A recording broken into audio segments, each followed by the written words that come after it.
president that he recommended to him, but it is among the only options he had under the Constitution.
Alex, have you seen me yet?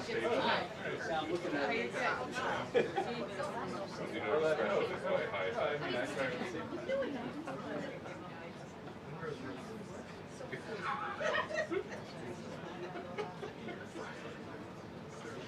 Yes, sir.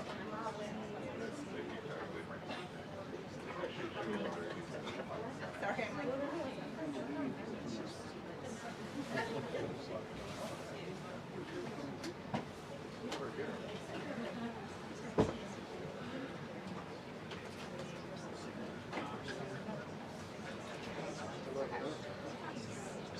You did?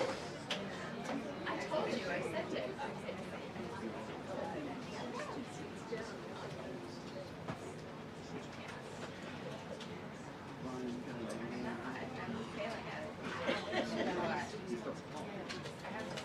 She goes, no, we don't have the rest guy.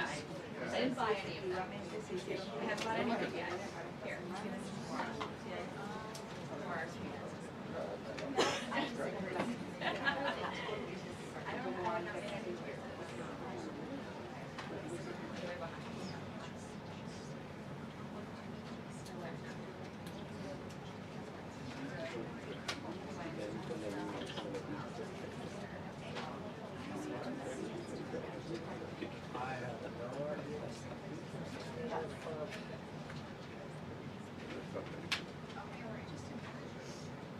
Hey, Teddy.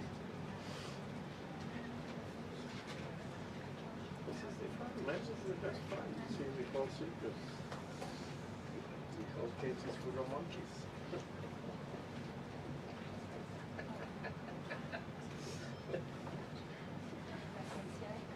So many interesting comments here.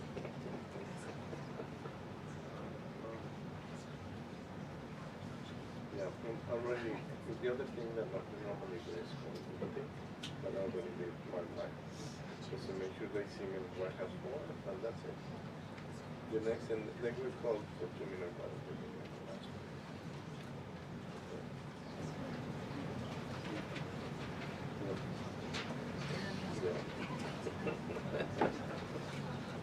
Complicated stuff that you see that like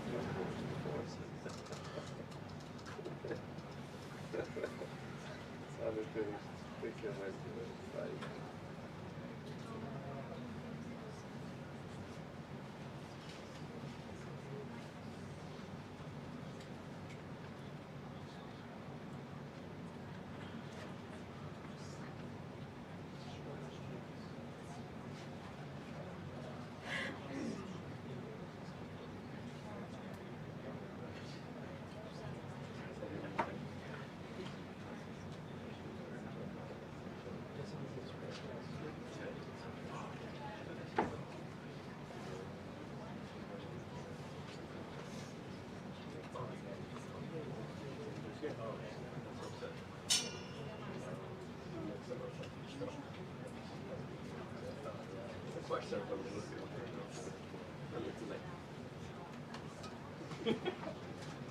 you cannot make this up, see.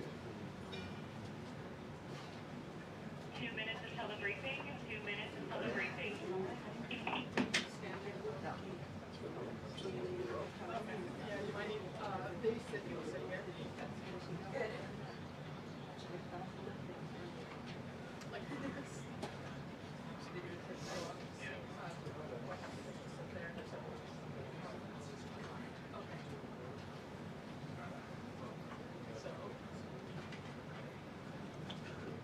You're in the way there.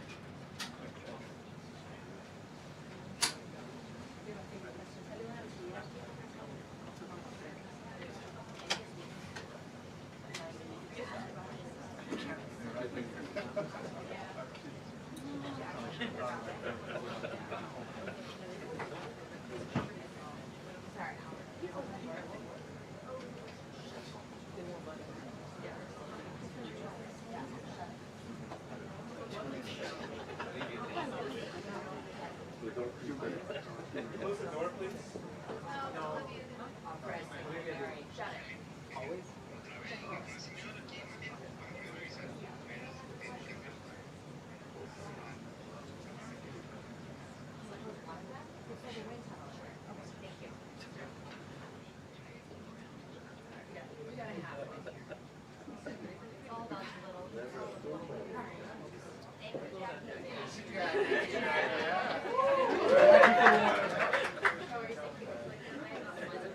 I'll vote for Jackie. One of them, she figured out one of those. Yeah, close one. Yeah. We'll take the small wins. We need.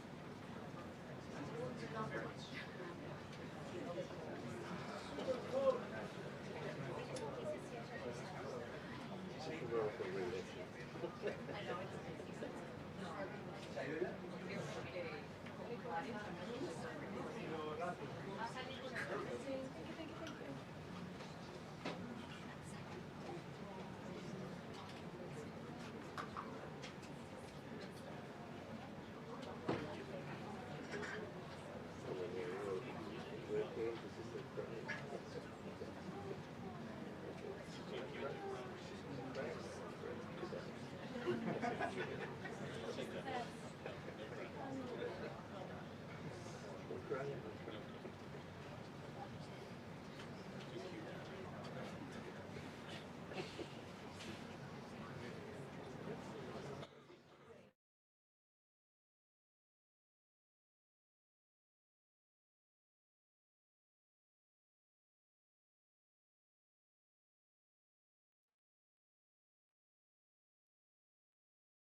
Okay, good afternoon, everybody.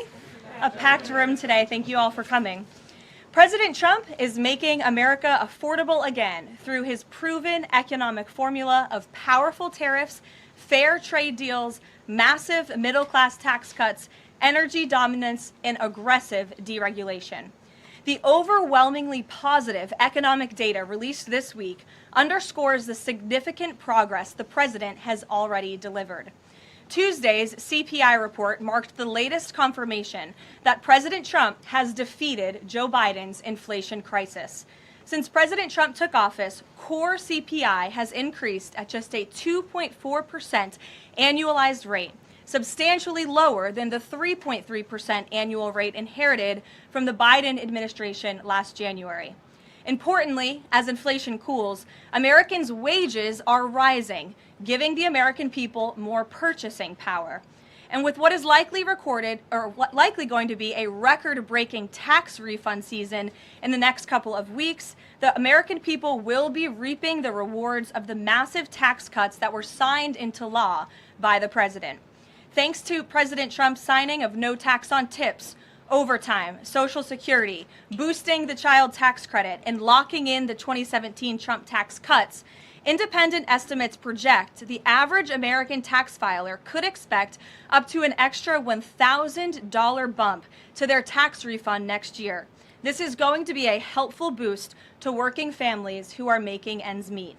On the energy front, the national average price for a gallon of regular gas this week fell to its lowest level in 5 years, thanks to President Trump's drill baby drill agenda.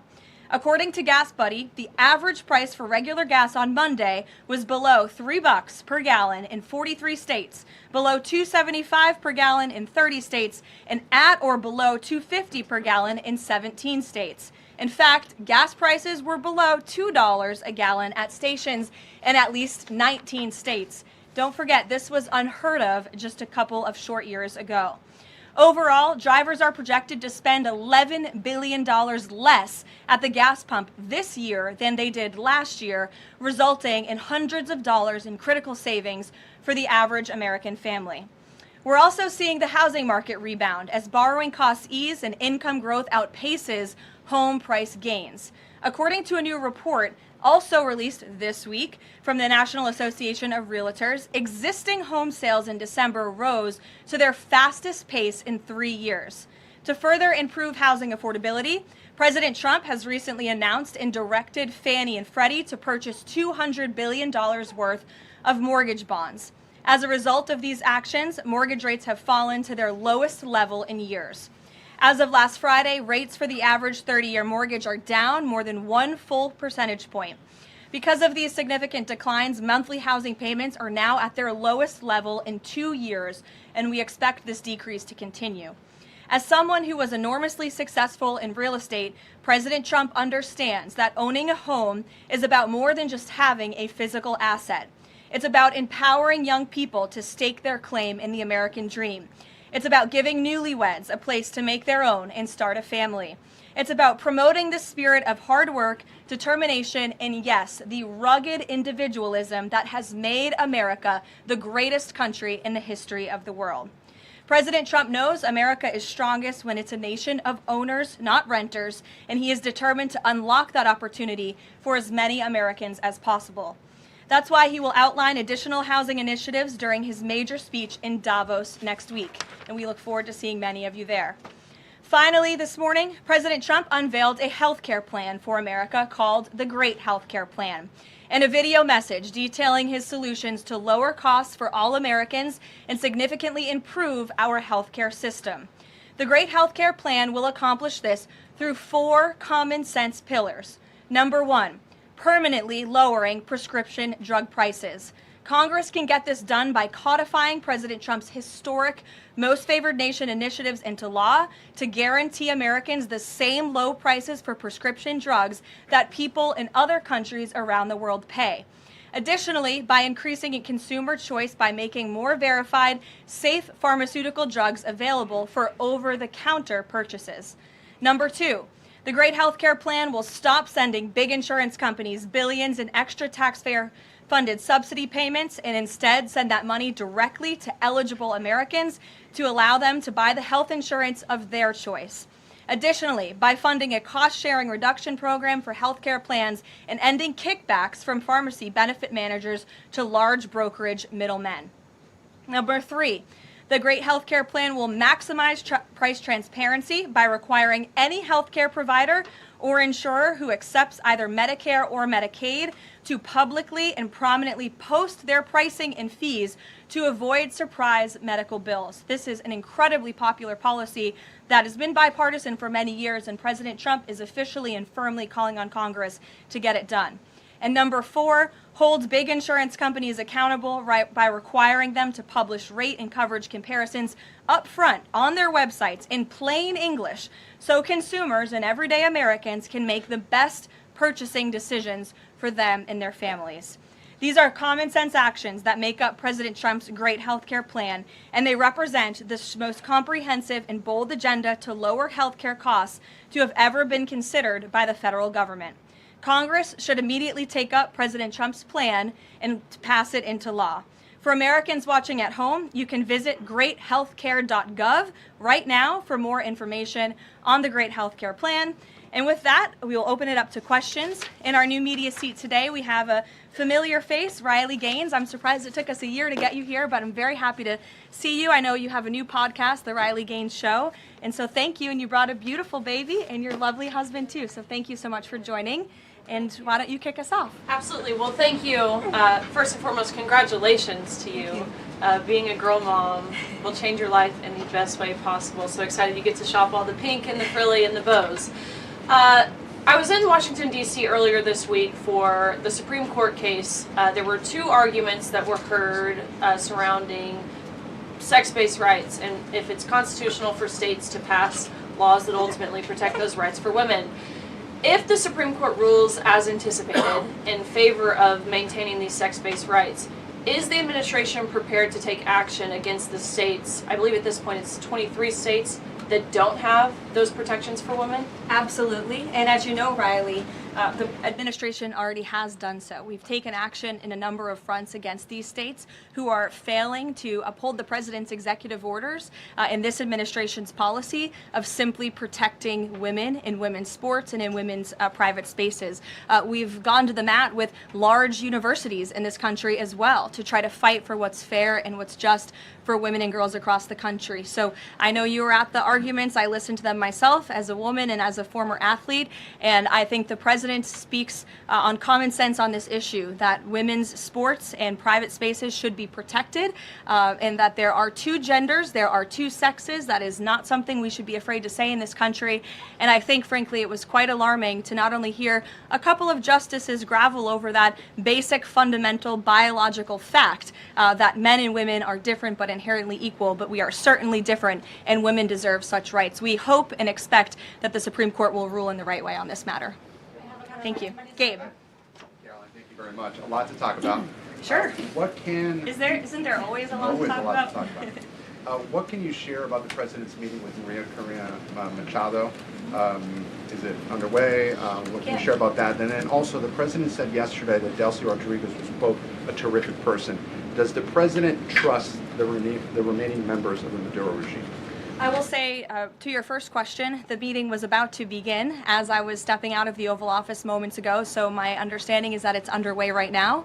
I know the president was looking forward to this meeting, and he's was expecting it to be a good and positive discussion with Ms. Machado, who is really a remarkable and brave voice for many of the people of Venezuela. So the president looks forward to obviously talking to her about the realities on the ground in the country and what is taking place. As for Ms. Rodriguez, the president did speak with her directly this week. As you know, he revealed that to all of you yesterday. And Secretary Rubio and the administration have been in constant communication with Ms. Rodriguez and other members of the interim government in Venezuela. They have been extremely cooperative. They have thus far met all of the demands and requests of the United States and of the president. And I think you have all seen that play out. We obviously had a $500 million energy deal that was struck in large part because of the cooperation from Ms. Rodriguez. Venezuela and Ms. Rodriguez have also confirmed that they will be releasing political prisoners from Venezuela. There were 5 Americans who were recently released this week as well. So the president likes what he's seeing and will expect that cooperation to continue. And regarding the investigation into the leak that the president referenced yesterday, what is the administration's position on the Washington Post reporter? The Post has reported that she was told that she is not a target of the investigation. Does the administration believe she did anything wrong? And then also, what is the administration's position on the Pentagon Papers case from the 1970s that affirmed reporters' right to publish classified information under certain circumstances? Well, since this is an active investigation, I don't want to comment on it much more than what we did yesterday to obviously confirm the investigation, and I can confirm what the Attorney General stated and the President as well, which is that the individual, unfortunately a contractor at the Pentagon, chose to unlawfully leak classified and very serious information to this Washington Post reporter. Hence why the reporter's home was looked into by the FBI, rightfully so. And the administration is not going to tolerate leaks, especially from within the national security apparatus of the United States government, that put our nation's integrity and our national security at risk. Full stop. The president will not support that. I know the Secretary of War will not support that, and it will not stand. And legal action will be taken against anyone, whether it's a member of the press or whether it's an employee for a federal agency who breaks the law. If you break the law and if you endanger our men and women in uniform, you are going to be held accountable, period, full stop. But Jackie. Does this administration believe that this reporter or any reporter has a right to publish classified information under certain circumstances? Look, I think that we do not believe that individuals who have been given the privilege of holding a top secret clearance should be illegally leaking that classified information, and I know the American people agree with that. And I think it's a basic tenet of journalistic integrity not to publish information that could directly endanger the operational security or the brave men and women who are serving this country in uniform and putting themselves in harm's way to protect not just the people of this administration, but all of you in the press and all of their fellow Americans as well. Jackie. Thank you, Caroline. I wanted to get the White House reaction to Iranian state TV broadcasting an implicit threat to the president's life. It was images of the assassination attempt in Butler, Pennsylvania, according to reports, with the message, "This time it will not go wrong." I have not seen that, to be honest with you, Jackie. We'll take a look, and I'll let the president and his national security team examine that footage to ensure its legitimacy. Again, I haven't seen it, so I can't comment on it. What I will say with respect to Iran is that the president and his team have communicated to the Iranian regime that if the killing continues, there will be grave consequences. And the president received a message, as he revealed to all of you and the whole world yesterday, that the killing and the executions will stop. And the president understands today that 800 executions that were scheduled and supposed to take place yesterday were halted. And so the president and his team are closely monitoring this situation, and all options remain on the table for the president. Netanyahu encouraged him against strikes. Look, it's true that the president spoke with Prime Minister Netanyahu, but I would never details about their conversation without giving the expressed approval by the president himself. Ouija. Thank you, Caroline. Is it still the president's assessment that it would be very hard for Ms. Machado to leave Venezuela because he says she lacks the respect and support in that country? And will he raise that with her today? I think the president's assessment that you just pointed out was based on realities on the ground. It was a realistic assessment based on what the president was reading and hearing from his advisors and national security team. And at this moment in time, his opinion on that matter has not changed. He has also said that he would like there to be elections in Venezuela when the time is right. That's right. Do you have any update on when that might be? And is he committed to a transition to democracy for Venezuela? Yes, and he is also committed to hopefully seeing elections in Venezuela one day, but I don't have an updated timetable for you today. Reagan in the back. Thanks, Caroline. I have a question for you on Minnesota and then also Venezuela. Sure. President Trump threatened invoking the Insurrection Act today in a Truth Social post. I'm wondering what his tipping point is. Like, what would it take for him to invoke the Insurrection Act? Look, that's only a question, frankly, Reagan, the president can answer. But the Insurrection Act is a tool at the president's disposal. As you know, it has been used sparingly, but it has been used by previous presidents in American history.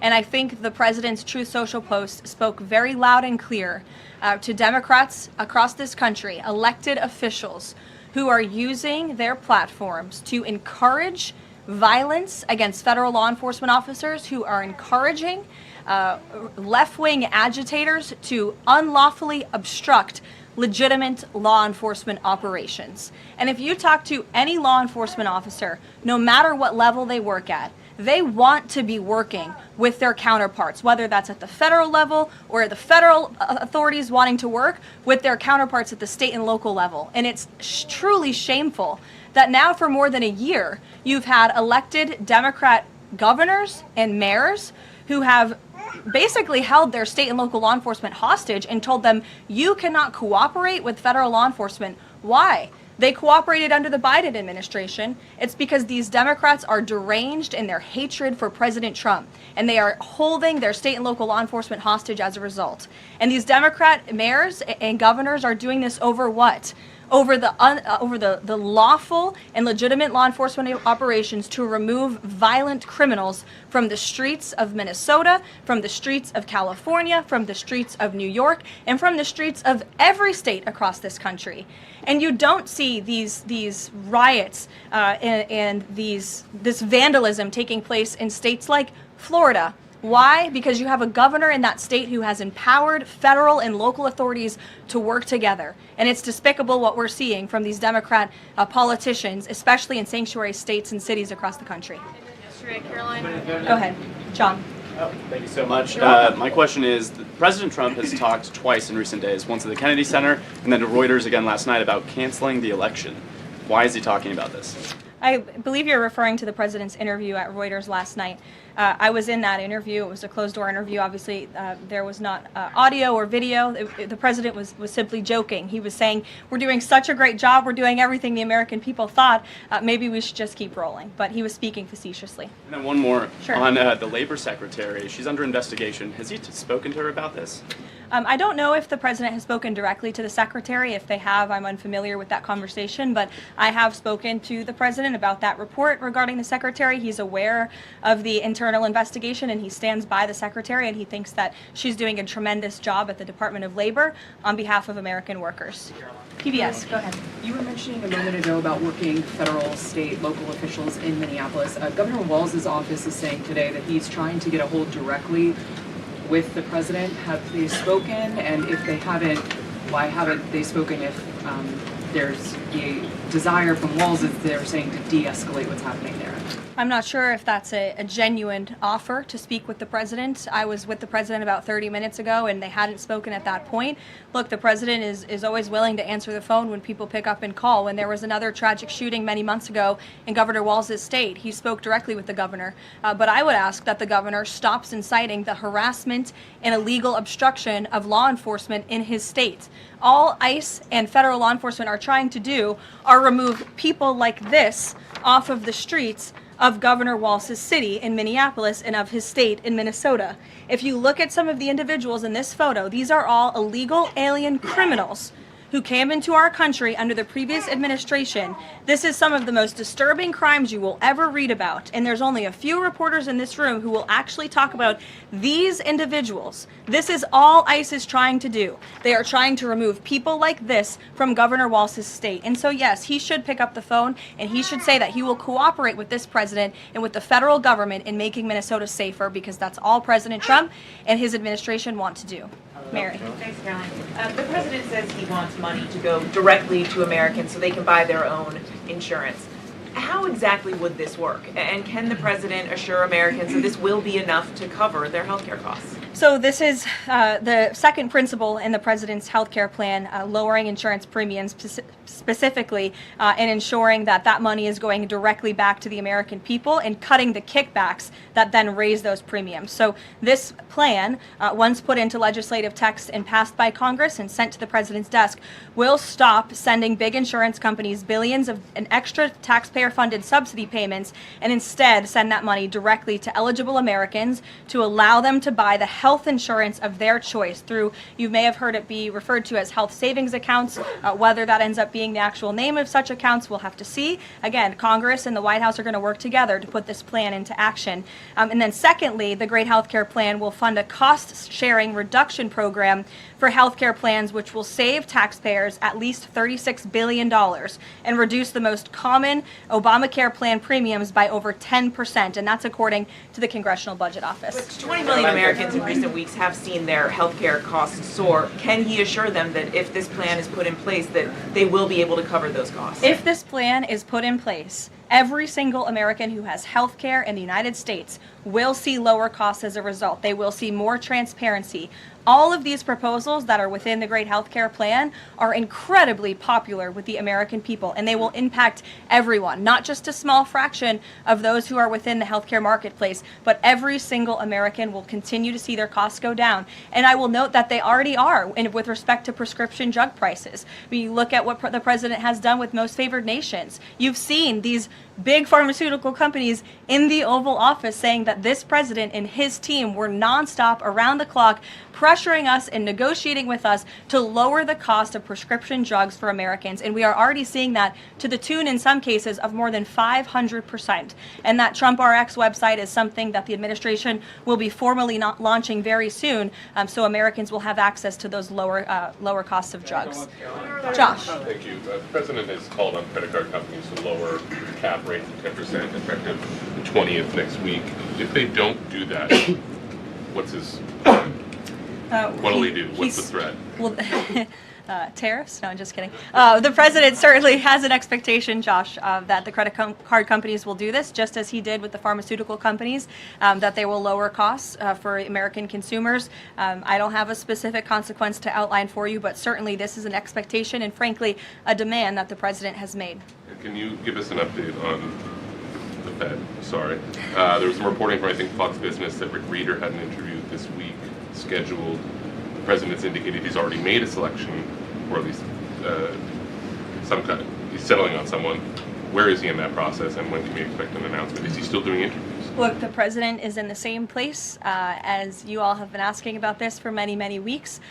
He's in a decision-making phase. There are a few people who he likes very much for this job, maybe less than that. The truth is, like with all decisions, it's a decision for the president to make. And he said to Reuters in that interview last night that he thinks he'll be finally making that decision in the next couple of weeks. So we will see. And very quickly, there's been some criticism from other governments about Grok and XAI, the Twitter AI bot, and things it's been doing to manipulate images, including whether that would violate the Take It Down Act that the First Lady has supported. We've not heard from this administration on it.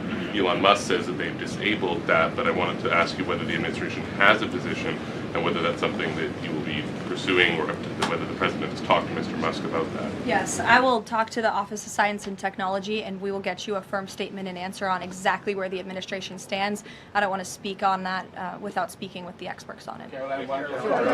Yes. Just to follow up on the health care plan, one of the things in the Affordable Care Act was coverage of pre-existing conditions. Is there any discussion or inclusion on that issue in the president's plan? The president's plan that he outlined today will have no impact on individuals in this country with pre-existing conditions. Obviously, that's a continued conversation that the White House will have with Congress, but that's not the president's intention with the Great Health Care Plan. Go ahead. Thanks, Caroline. Two questions on Minneapolis. And then you. Go ahead. Thanks. Two questions on Minneapolis, one on the ICE agent, the other on the rioting. I believe last night there were protesters or rioters that rifled through an FBI car, took weapons. We had a reporter embedded with ICE who said that she saw constant harassment all evening. Can you speak to the rhetoric we're hearing from Democrat politicians, whether they are causing violence against ICE, as well as some of the headlines we've seen not including the full story?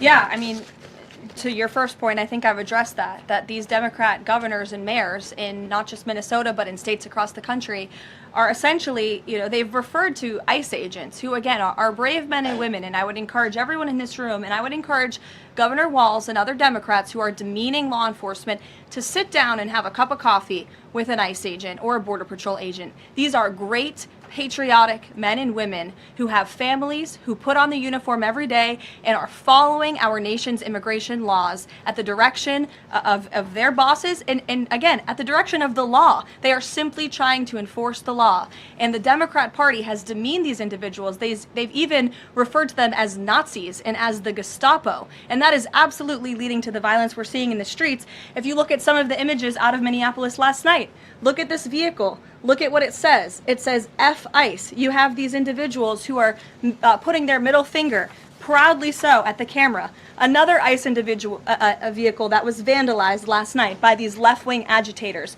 People don't do this without encouragement from people in power who make them feel like it's okay. Here's another one. And I'm pretty sure this car, you can't see it, said the best agent is a dead agent or something to that effect. This is despicable rhetoric that we're seeing, and the media is absolutely complicit in this violence because if you look at the headline from CNN, protests erupt after federal agent shoots man in Minneapolis, that is not the story, that is not the truth. If you actually want to know the truth, you can look at what the Department of Homeland Security released, which is that this ICE agent was executing a targeted operation against a Venezuelan illegal alien who was unlawfully present in the country, who fled by car and then fled by foot.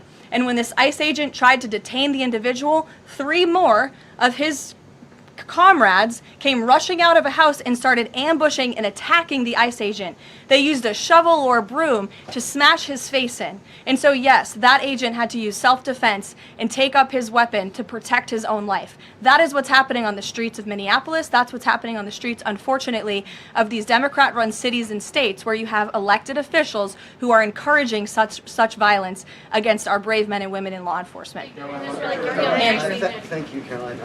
2 questions. First, a follow-up on one of my colleagues who asked you about the president's interview with Reuters. You said that he was joking about canceling the elections, but Americans for generations have fought and died for democracy, for this democracy. Are you saying that the president finds the idea of canceling elections funny? Andrew, were you in the room? No, you weren't. I was in the room. I heard the conversation. And only someone like you would take that so seriously and pose it as a question in that way. Second, Philip, go ahead. Thank you, Caroline. Senator Elizabeth Warren said that the president called her earlier this week to discuss caps on credit card interest rates. I'm curious, would the president work with her and other Democrats in Congress on a legislative fix to this issue? I think the president would work in good faith with anyone in Congress for a good legislative fix that would benefit the American people. And that's precisely why he called Senator Warren earlier this week on that matter. Thanks, Caroline. Earlier, you were just defending ICE agents generally. And earlier on, Secretary Noem spoke to the media, and she said, among other things, that they are doing everything correctly. 32 people died in ICE custody last year. 170 US citizens were detained by ICE, and Renee Good was shot in the head and killed by an ICE agent. How does that equate to them doing everything correctly? Why was Renee Good unfortunately and tragically killed? Are you asking me my opinion? Because an ICE agent acted recklessly and killed her unjustifiably. Oh, okay. So you're a biased reporter with a left-wing opinion. What do you want me to do? Yeah, because you're a left-wing hack. You're not a reporter. You're posing in this room as a journalist, and it's so clear by the premise of your question. And you and the people in the media who have such biases but fake like you're a journalist, you shouldn't even be sitting in that seat. But you're pretending like you're a journalist, but you're a left-wing activist. And the question that you just raised and your answer proves your bias. You should be reporting on the facts. You should be reporting on the cases. Do you have the numbers of how many American citizens were killed at the hands of illegal aliens who ICE is trying to remove from this country? I bet you don't. I bet you didn't even read up on those stories. I bet you never even read about Laken Riley or Jocelyn Nungray or all of the innocent Americans who were killed at the hands of illegal aliens in this country. And the brave men and women of ICE are doing everything in their power to remove those heinous individuals and make our communities safer. And shame on people like you in the media who have a crooked view and have a biased view and pretend like you're a real honest journalist. Kelly. Caroline, 2 quick questions on Iran. I wanted to ask first, just if you can say, how close was the president to potentially launching strikes last night, and was it the Gulf states that convinced him not to do that, as some of the region there have said? Well, look, Kelly, I know there's been a lot of speculation in the media about what the president is going to do at any given moment or any given night. And I would say a lot of these stories, to be honest with you, I've been reading them, and they've been based on anonymous sources who are pretending or guessing to know the president's thinking. The truth is, only President Trump knows what he's going to do, and a very, very small team of advisors are read into his thinking on that. And as I just told you, he continues to closely monitor the situation on the ground in Iran. And as we saw yesterday, he had heard that the killings and executions would stop. And we have seen 800 people, their lives have been spared as a result of that. The president continues to closely monitor, but also keep all of his options on the table. Karoline, two separate questions. Sure. On the Machado meeting first, what is it that the president feels that he needs to hear from her or from the opposition party that he hadn't heard prior to today or he wanted to hear in the meeting to be able to convince him to commit to some sort of a timeline for elections? I'm not sure the president is going into such the meeting with expectations like you just laid out, Fran. I don't think he needs to hear anything from Ms. Machado. I think generally this is a meeting that the president was willing to take and willing to accept to meet Ms. Machado in person and to just have a frank and positive discussion about what's taking place in Venezuela. That's all. And on the subject of Greenland, Jeff Landry, the president's special envoy for Greenland, wasn't in the White House meeting yesterday. Can you say why that was and what exactly the role he is playing in these conversations about acquiring Greenland? Well, the Vice President and the Secretary of State were present for that meeting, and the meeting, it was a productive meeting. It was a good meeting, and in that meeting, the two sides agreed to really establish a working group of individuals who will continue to have technical talks on the acquisition of Greenland. Those talks will take place, I'm told, every 2 to 3 weeks, so this is a conversation the administration intends to keep having with the Danes and with the respected delegation from Greenland, but the president has made his priority quite clear. He wants the United States to acquire Greenland. He thinks it's in our best national security to do that.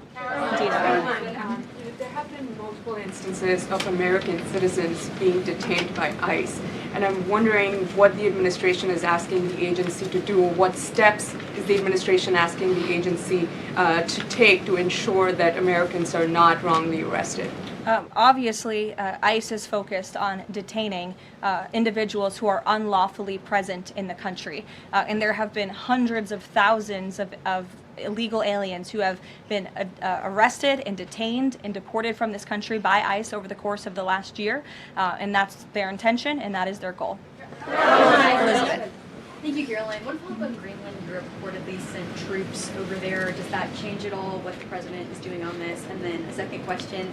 Yesterday, in a Senate Health hearing, Senator Josh Hawley repeatedly asked a doctor if men can get pregnant, and she did not directly answer that. What are your thoughts on that? Well, to your first question on Greenland, I don't think troops in Europe impact the president's decision-making process, nor does it impact his goal of the acquisition of Greenland at all. To your second question, I mean, anyone in their right mind with common sense who's speaking honestly and candidly will say that men cannot get pregnant. And I think I can attest to that myself. So thank you all very much.